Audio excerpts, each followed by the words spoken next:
as something as fundamental as the impartiality and integrity of our justice system. And America should not let it stand. This is an election year.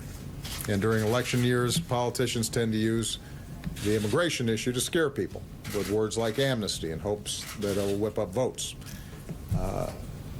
Keep in mind that millions of us, myself included, go back generations in this country with ancestors who put in the painstaking effort to become citizens. And we don't like the notion that anyone might get a free pass to American citizenship. But here's the thing. Millions of people who have come forward and worked to get right with the law under this policy, they've been living here for years too, in some cases even decades.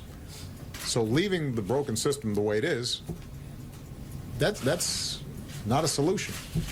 In fact, that's the real amnesty. Pretending we can deport 11 million people or build a wall without spending tens of billions of dollars of taxpayer money is abetting what is really just factually incorrect. It's not going to work. It's not good for this country. It's a fantasy that offers nothing to help the middle class and demeans our tradition of being both a nation of laws and a nation of immigrants. In the end, it is my firm belief that immigration is not something to fear. We don't have to wall ourselves off from those who may not look like us right now or pray like we do or have a different last name, because being an American is about something more than that. What makes us Americans is our shared commitment to an ideal, that all of us are created equal. All of us have a chance to make of our lives what we will. And every study shows that whether it was the Irish or the Poles or the Germans or the Italians or the Chinese or the Japanese or the Mexicans or the Kenyans, whoever showed up over time, by second generation, third generation, those kids are Americans. They do look like us because we don't look one way. We don't all have the same last names, but we all share a creed. We all share a commitment to the values that founded this nation. That's who we are. And that is what I believe most Americans recognize. So, here's the bottom line. We've got a very real choice that America faces right now. We will continue to implement the existing programs that are already in place. We're not going to be able to move forward with the expanded programs that we wanted to move forward on because the Supreme Court was not able to issue a ruling at this stage. And now we've got a choice about who we're going to be as a country, what we want to teach our kids, and how we want to be represented in Congress and in the White House.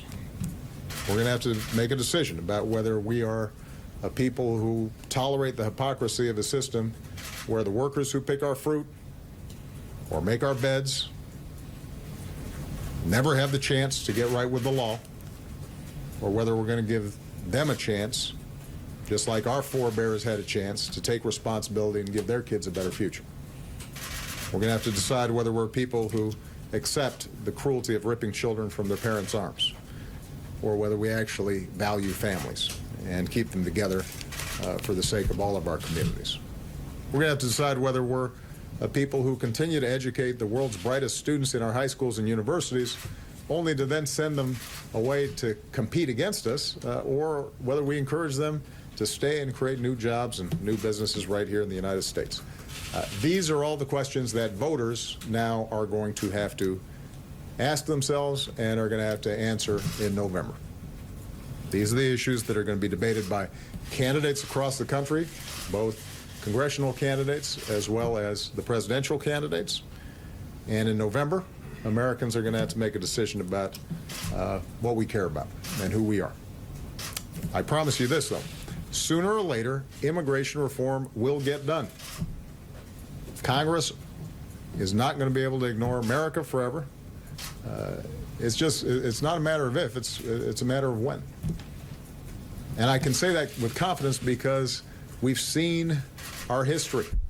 We get these spasms of politics around immigration, and fear-mongering, and then our traditions and our history and our better impulses kick in.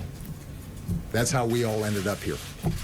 Because I guarantee at some point, every one of us has somebody in our background who people didn't want coming here. And yet here we are. And that's what's going to happen this time. The question is, do we do it in a smart, rational, sensible way, or we just keep on kicking the can down the road? I believe that this country deserves an immigration policy that reflects the goodness of the American people, and I think we're going to get that. Hopefully we're going to get that in November. All right? I'll take two questions. Two questions. This is one of your highest. Go ahead. Thank you. Realistically, what do you see as the risk of deportation for these more than 4 million people? I mean, you say we can't deport 11 million.